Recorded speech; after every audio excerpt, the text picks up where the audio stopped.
Glória a Deus. Deixa o povo sentar. Vai ser rapidinho. Esse culto é bem mais rápido.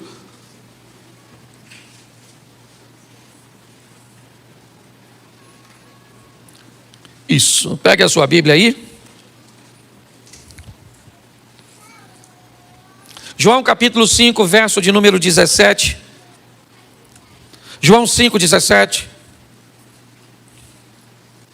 Coloque para mim, por favor, na tela.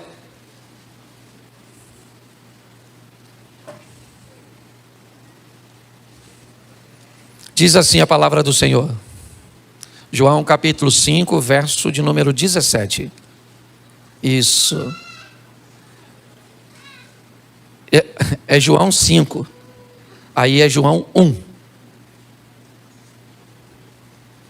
Isso. Por isso que a Bíblia de papel é bom, tá vendo? Porque provavelmente você já achou. Amém? Isso. E Jesus lhes respondeu: meu Pai trabalha até agora e eu trabalho. Meu Pai trabalha até e eu trabalho. Meu Pai trabalha até e eu trabalho. E eu trabalho. E eu trabalho. Glória a Deus. Isso, o povo precisa trabalhar. Certo? Bom, inúmeras vezes quando você vai olhar Deus chamando pessoas, dificilmente você vai ver Deus chamando alguém que está à toa. Me parece que na ótica de Deus, quer que algo seja feito, peça a alguém que está ocupado. Porque se alguém está desocupado, alguma coisa tem.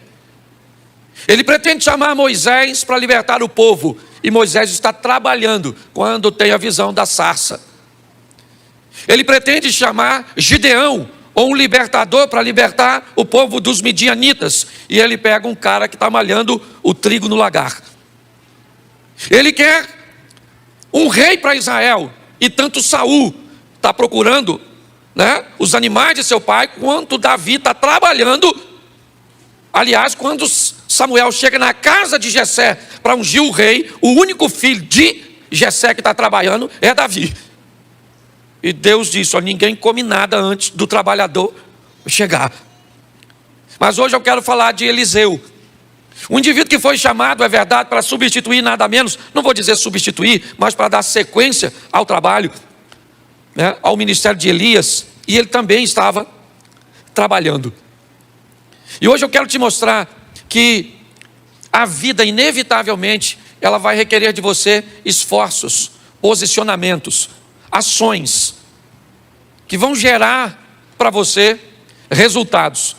Muitas vezes, as pessoas ficam buscando resolver alguns problemas, mas não vão na fonte do problema. Então acabam vivendo apenas paliativos e muitas vezes vivenciando ciclos. A vida de algumas pessoas parece um looping. Ou seja, hoje ela está bem e ela vai indo bem, mas de repente ela volta novamente numa crise, num afastamento, ela volta num problema. São casamentos vivendo isso o tempo inteiro, nunca conseguem uma constância. E eu quero mostrar hoje, na trajetória do profeta Eliseu, como as coisas aconteceram e pegar alguns exemplos para aplicarmos no nosso cotidiano. Deixa eu te explicar, quando nós queremos que alguns princípios bíblicos, eles se cumpram na nossa vida, o mundo espiritual, apesar da palavra ser poderosa, e nós aprendemos isso e muito, que há poder na nossa palavra, o mundo espiritual, ele não respeita simplesmente o que nós falamos, o mundo espiritual respeita o que nós fazemos. Eu não sei se você lembra, quando alguns tentam expulsar um demônio, utilizando a metodologia do apóstolo Paulo, eles ficaram olhando como Paulo expulsava um demônio, e quando um demônio apareceu, eles usaram o mesmo método de Paulo. E o demônio disse para eles: Paulo, eu sei quem é. Aquele que Paulo diz, eu também sei. Mas e vocês? Quem vocês são? Então é muito importante você e eu entendermos que a nossa vida está aguardando decisões, posicionamentos, posturas, que podem nos levar para um lugar. Como eu sempre digo, futuro para nós não é um tempo, futuro para nós é um lugar. E para que lugar eu estou indo? Basta eu olhar o que eu estou fazendo, como é que eu estou me posicionando. Quando nós vamos olhar para Eliseu, eu vou pegar desde o momento que ele aparece, vai ser rapidinho, 5 tópicos, bem rapidinho, para que você entenda. Eu só preciso que coloque aqui, nós estamos com algum problema aqui? Não. Não? Então vamos lá, primeiro livro dos Reis, capítulo de número 19, verso de número 19. Primeiro livro dos Reis, capítulo 19, verso 19. Partiu, pois, Elias dali e achou a Eliseu, filho de Zafate, que andava lavrando com 12 juntas de bois adiante dele. Ele estava com a 12ª. Elias passou por ele, lançou a sua capa sobre ele, põe o 20. Então deixou ele os bois, correu após Elias e disse: deixa-me beijar meu pai e a minha mãe, então eu te seguirei. E ele disse: vai e volta, porque te tenho eu feito. Por que te tenho eu feito? Vamos lá. Deixou esse os bois. Isso aí. Voltou, pois, atrás dele, tomou as juntas de bois, os matou, e com os aparelhos dos bois, cozeu as carnes, deu ao povo, comeram, então se levantou, seguiu Elias e o servia. Preste atenção. Esse é o momento que o nome de Eliseu aparece na Bíblia, pela primeira vez. O momento em que Elias entra no campo que Eliseu está trabalhando, e Eliseu vai receber, o chamado ministerial.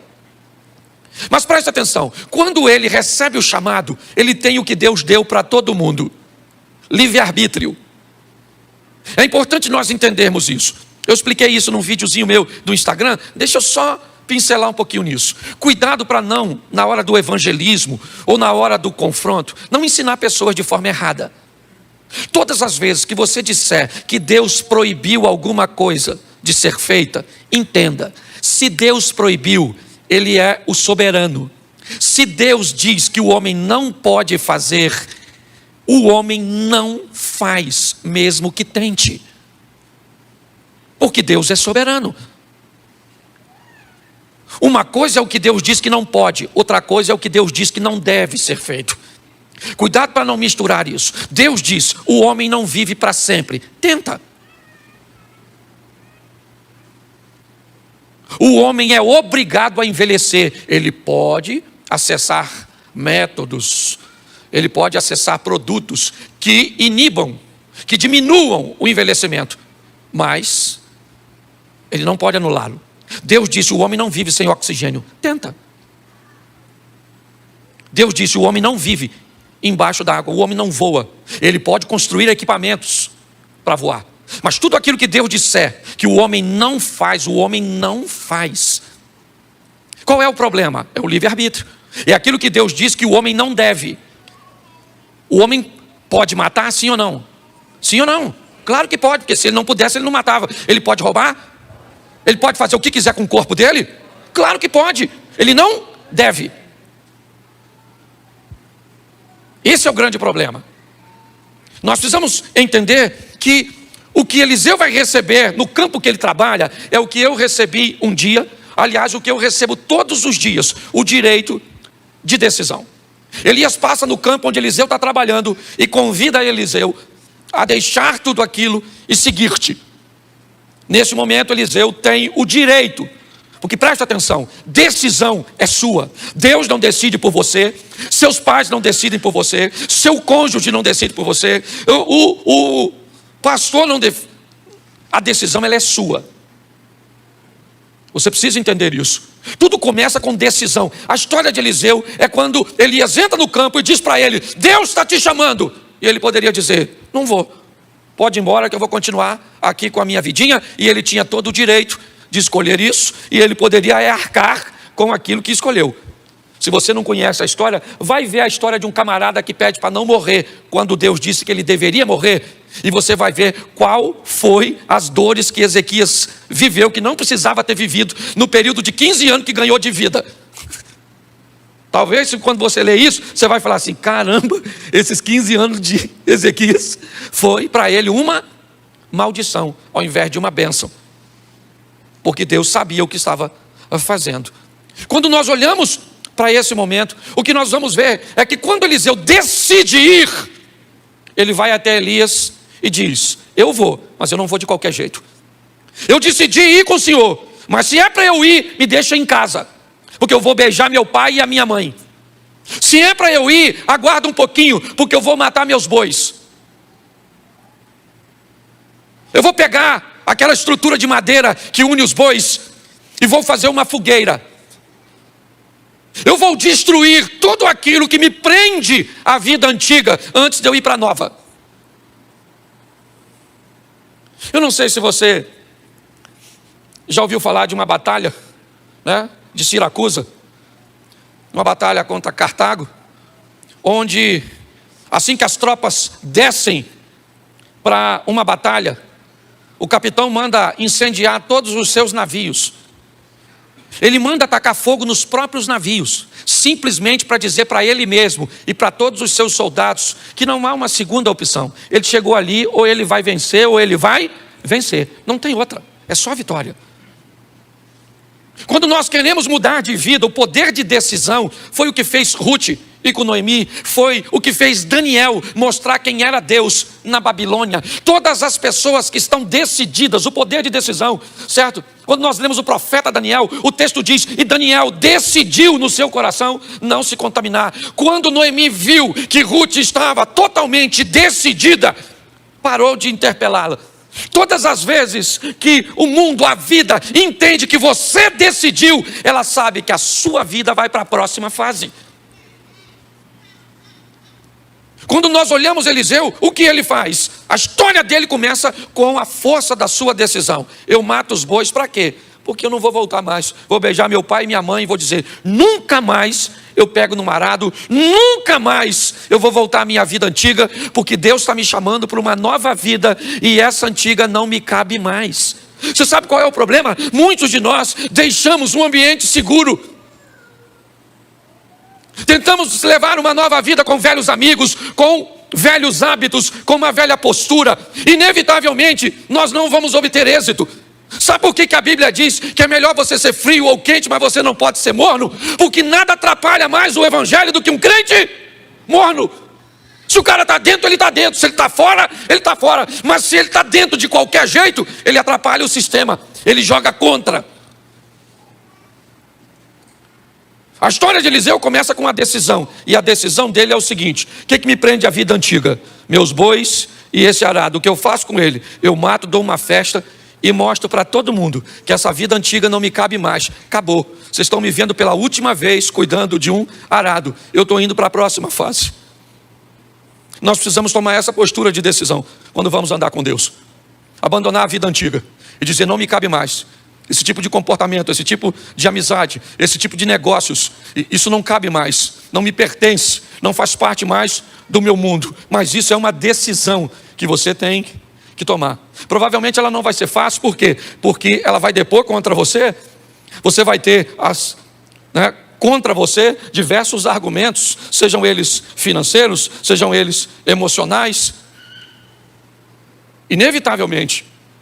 Só que é você que decide. A história aqui começa com uma decisão. O próximo passo, segundo livro dos Reis, capítulo 2, verso 1. A segunda etapa da vida de Eliseu. Segundo livro dos Reis, capítulo 2, versículo de número 1. Sucedeu, pois, que havendo o Senhor de elevar a Elias num redemoinho, ou um redemoinho ao céu, Elias partiu com Eliseu de Gilgal. Presta atenção. Elias está agora indo para a fase final de seu ministério. E o ponto de partida era Gilgal. Eu gosto dessa cidade. Coloca para mim, por favor. Josué capítulo 5, verso 8. Só para me mostrar para vocês o que significa a palavra Gilgal para o povo, para Eliseu. Isso. E aconteceram que, acabando de circuncidar toda a nação, ficaram no seu lugar no arraial até que sararam. E disse mais o Senhor a Josué: hoje revolvi de sobre vós o opróbrio do Egito, pelo que o nome daquele lugar se chamou Gilgal, até o dia de hoje. Estando, pois, os filhos de Israel alojados em Gilgal, celebraram a Páscoa. Presta atenção: Gilgal, Páscoa; Gilgal, circuncisão. Para um judeu, duas coisas que têm o significado de aliança. O ponto de partida depois de uma decisão, eu vou deixar a vida para trás, é uma aliança. Quando nós falamos de casamento, nós dizemos que casamento é duas coisas. Uma, ele é um contrato. E segundo, ele é uma aliança. Como contrato, ele pode ser reincidido. Como aliança, não. A próxima fase da vida de Eliseu, o que é? É uma aliança. Ele vai assumir um compromisso com aquilo que ele pretende fazer. É um caminho que para ele não tem volta. É dali e para frente. A história dele caminha com um novo comportamento, com uma nova visão, com uma nova mentalidade. Por quê? Para Eliseu ele não tem mais para onde voltar. E se não der certo, eu volto para os meus bois. Eu não tenho mais bois. E se não der certo, eu já dei uma festa de despedida e disse para todos os meus amigos que aquela vida não me cabe mais. Quando eu decido me aliançar, inevitavelmente, a minha vida, ela não tem mais retorno, não dá mais. Agora é apenas uma direção, é para lá que eu vou, Cristo é o meu Senhor, obedecer é a minha razão, é para lá que eu estou indo, 1000 cairão ao meu lado, 10.000 à minha direita, mas eu não vou ser atingido. Eu vou olhar tudo isso e sei em quem tenho crido. A vara e o cajado do Senhor é o que me consola. Eu sei o que eu estou vivendo, aquele que há de vir virá. Não interessa se as coisas estão acontecendo a meu favor ou contra, acabou. Para mim não interessa se quem desvia é o fulano, é o ciclano, se o outro adulterou, se fulano está roubando, se aconteceu isso, se minha mulher me trai, se meus filhos se perdem, se acontece isso, se eu perco tudo que eu tenho. Não acabou, é uma aliança. Eu assumi um compromisso com Deus. É uma aliança que não tem como quebrar. Hoje está tudo muito condicional, sabe? Depende, tudo é relativo. Depende muito, sabe? Quais são as variáveis? Não, querido. O que Eliseu faz é uma aliança. Gilgal traz a representação de uma aliança. Circuncisão e Páscoa, ok?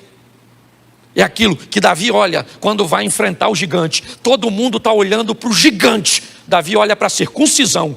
Todo mundo tem medo do gigante. Ele é grande, ele está bem armado, ele é poderoso. Nossa, ele é um perigo. Davi diz: quem é este incircunciso para desafiar o exército do Deus vivo? Eu vou matar ele. Por quê? Porque ele é forte, grande, mas eu tenho aliança com o Todo-Poderoso.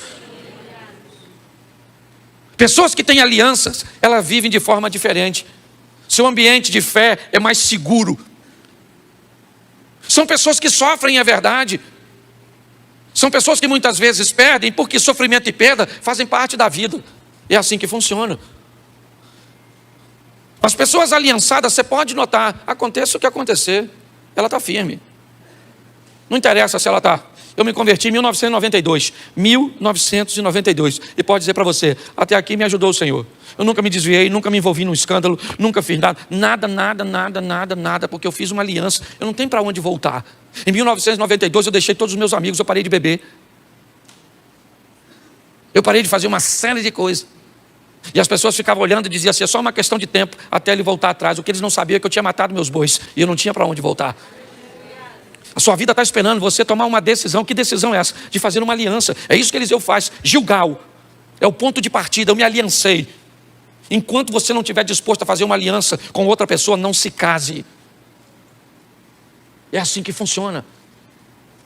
Quando você vai assumir um compromisso, você tem que colocar isso, como prioridade. Nós olhamos para a vida deste homem, você vai ver para onde ele está indo. Bom, então eu já falei com você que a coisa começa na decisão e agora passa pela aliança. Vamos ver o terceiro ponto. Versículo 2, segundo livro dos Reis, 2:2. Põe para mim, por favor.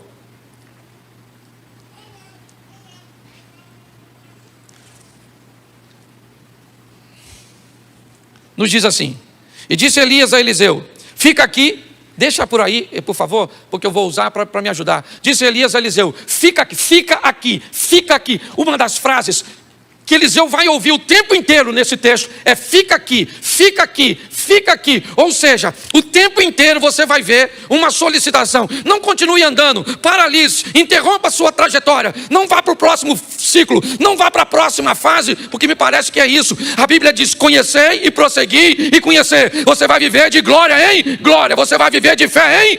O que é isso? Isso são mudanças de ciclos. E o tempo inteiro a vida vai querer te paralisar, amigos vão querer te paralisar, sentimentos vão querer te paralisar. Elias disse a Eliseu, fica aqui, porque o Senhor me enviou a Betel. Porém Eliseu disse: vive o Senhor e vive a tua alma, que eu não te deixarei. E foram para Betel. Betel, na verdade, tem a tradução de casa do pão, casa de Deus.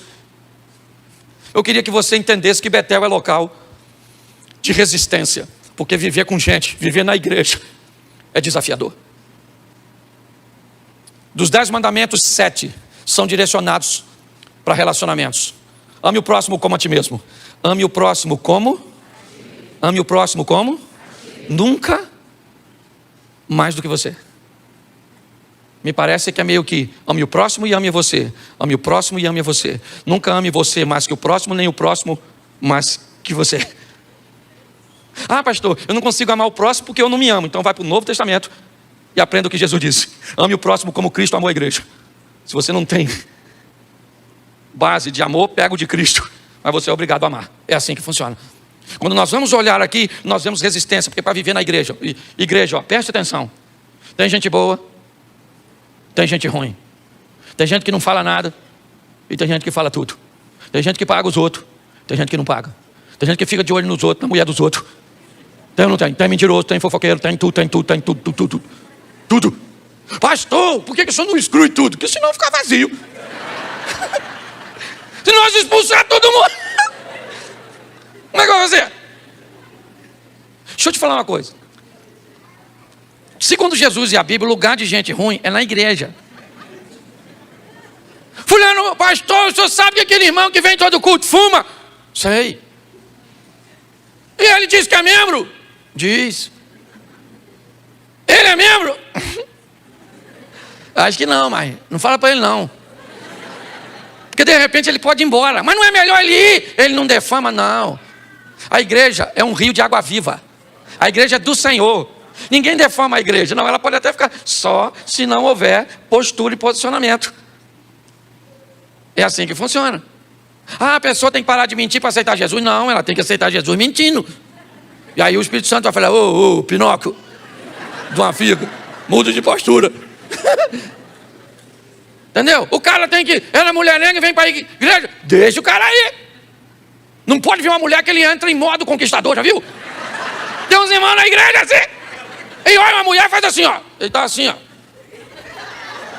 Mostra o relógio, sacode a chave do carro, estufa o peito, parece um sabiá. O que é isso? Modo conquistador. Se essa pessoa, gente, deixa a turma aqui. Se não mudar aqui, vai mudar. Onde? A psicóloga está morrendo de rir porque já identificou 200. Igreja, presta atenção. Primeiro, decisão, depois aliança. Terceiro, resistência, meu filho. A chapa é quente, o bagulho é doido. Você lida com gente que diz que você é uma bênção e ali fora está descendo o sarrafo no você. Irmão, a paz do Senhor. E você, a paz do Senhor, querido. Você não sabe se você é cínico, se você é amoroso. Você não sabe quem você é. Porque tem que ser resistente, tem que ser. Senão, vá para o inferno. A chapa é quente, meu filho. Eu gosto de Eliseu porque tem que passar por Betel. Casa do pão, casa de Deus. Lugar de desafio. Gente que era para trabalhar no mesmo propósito. Tem inveja de quem está fazendo? Onde já se viu isso? Você está fazendo. Pastor, viu a pessoa que estava ali limpando o banheiro? Não é função dela. E não estava limpando? Ah, mas eu acho que tinha que ter uma autorização. Para passar um pano na urina? Precisa não. Deixa sem autorização mesmo. Você está rindo, mas é difícil, desafiador. Se você não se preparar, você não fica em igreja nenhuma, porque todo lugar tem. E qual é o lugar que mais tem? Aqueles que pensam que não tem. Lá que está o maior foco. Porque quando as pessoas sabem que tem, elas procuram mudar de vida. Então tem que ter resistência, meu filho. Tem que ter, porque a gente não sabe que hora Jesus volta. Quanto tempo ele falou que vai voltar? Ainda não voltou. Ó, eu era garota e já estava voltando. Jesus está voltando, Jesus está voltando, Jesus está voltando. Aceita ele, já aceitei, tem 30 anos. Ele não voltou até agora. Resistência, meu filho. É assim que funciona, tá certo? Quando nós olhamos, nós vemos isso. É o exemplo de Jó. Pensa num bicho resistente. Pô, o cara perdeu tudo, gente, não fez nada. Sabe o que ficou? A mulher dele. A única coisa que não morreu. Na minha opinião, devia ser a primeira. Não. Uma mulher extraordinária, resistente. Os filhos morreram, sim ou não? Sim. Ela divorciou? O Jó ficou todo machucadinho assim. Ela largou ele? Perdeu o dinheiro tudo. Esse dia o irmão teve aí uma aposentadoria bloqueada, a mulher dele foi embora.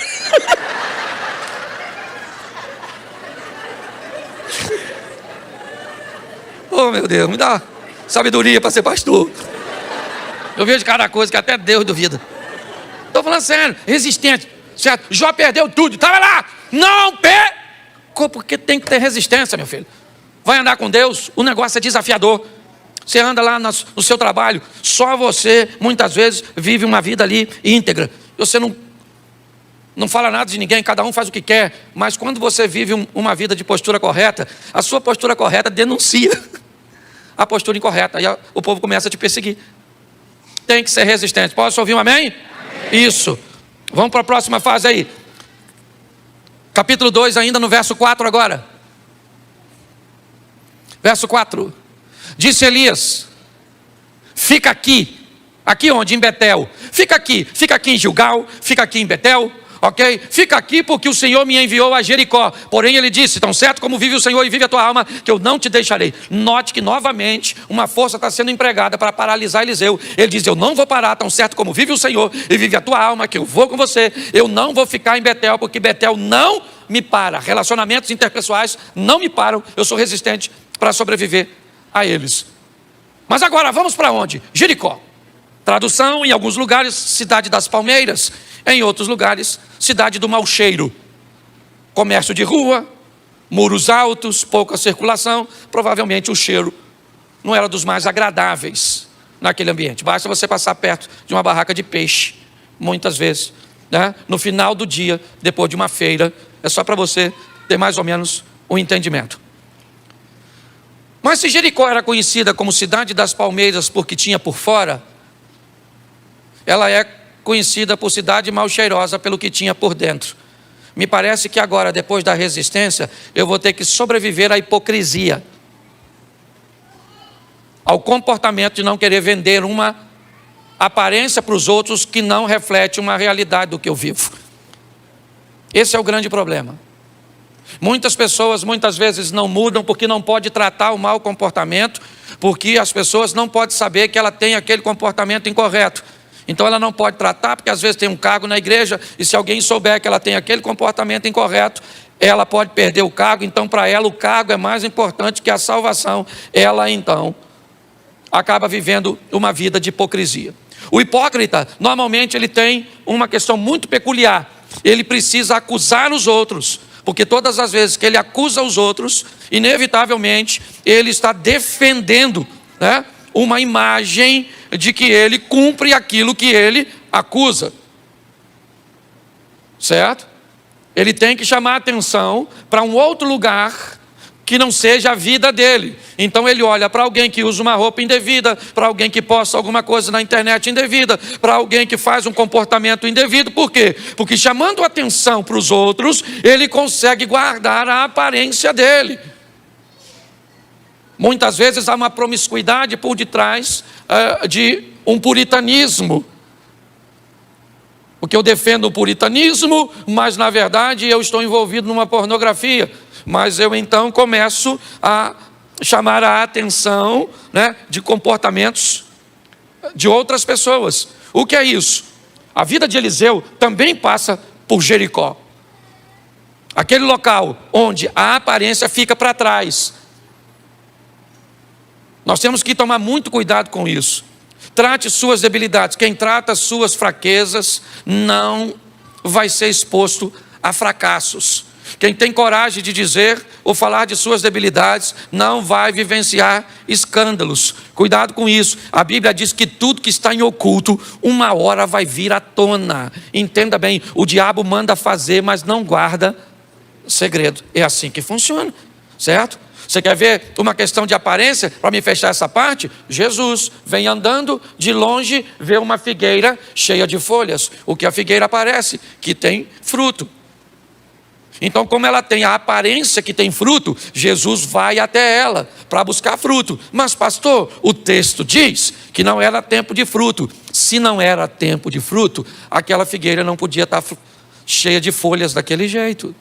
Quando ela está, no comportamento produtivo da figueira, quando ela estava daquele jeito, ela não era a única figueira em Israel. As outras figueiras estavam todas sem folhas. Aquela figueira estava cheia de folha. Então ela passava uma mensagem, ela transmitia uma aparência que ela tinha fruto. Jesus vai até elas e quando ele chega lá, o texto diz que Jesus procura fruto e não tem, porque não era tempo de fruto. Se não era tempo de fruto, por que ela está aparentando que tem? Jesus disse, então a partir de hoje, ninguém vai comer mais fruto de ti, porque quem quer viver de aparência vai perecer. Encare sua realidade, suas debilidades, suas fraquezas, se fortaleça. É isso que a Bíblia... Mas pastor, como é que funciona isso? Então quer dizer que eu tenho que ter uma decisão forte, eu tenho que assumir uma aliança, eu tenho que obter resistência, eu tenho que fugir da hipocrisia e de uma vida de aparência. Por isso, preste atenção, verso 6, e eu termino aqui. E disse Elias, fica aqui porque o Senhor me enviou ao Jordão. Mas ele disse, vive o Senhor e vive a tua alma, que eu não te deixarei. E assim ambos foram juntos. Verso seguinte. E foram 50 homens dos filhos dos profetas, e de longe pararam de fronte, e eles ambos pararam junto ao Jordão. Preste atenção. Temos 52 homens. 52. Eliseu, Elias e 50 dos filhos dos profetas. 2 homens atravessam o Jordão. Elias e Eliseu. Se você quer saber qual é o resultado final dessa equação, é que quem toma decisão e leva adiante, estabelece uma aliança com Deus e vai viver num nível alto de resistência, não conservando uma aparência equivocada ou uma hipocrisia. 52, 2 atravessam, e um dos que atravessam sobe para encontrar com Deus, e o outro volta sozinho. Repita comigo, sozinho. Entenda uma coisa, a caminhada com Deus, de quem decide, faz aliança, tem resistência, certo? De quem foge da aparência, é uma vida solitária. Se nós tivéssemos mais pessoas, talvez fosse mais fácil, mas não temos. É bem solitário. Você vai para lá para onde você trabalha, quantas pessoas querendo o que você quer tem lá? Pouquíssimas. Você vai para onde? Para a sua faculdade, para a sua universidade, para a sua pós-graduação, quantas pessoas tem lá? Preste atenção que é uma vida muito solitária. 52, 50 ficam e 2 passam. Eliseu vai para o outro lado, mas do outro lado, e aí que é legal, ele recebe coisas, vê coisas, vive coisas que a turma do lado de cá não vive.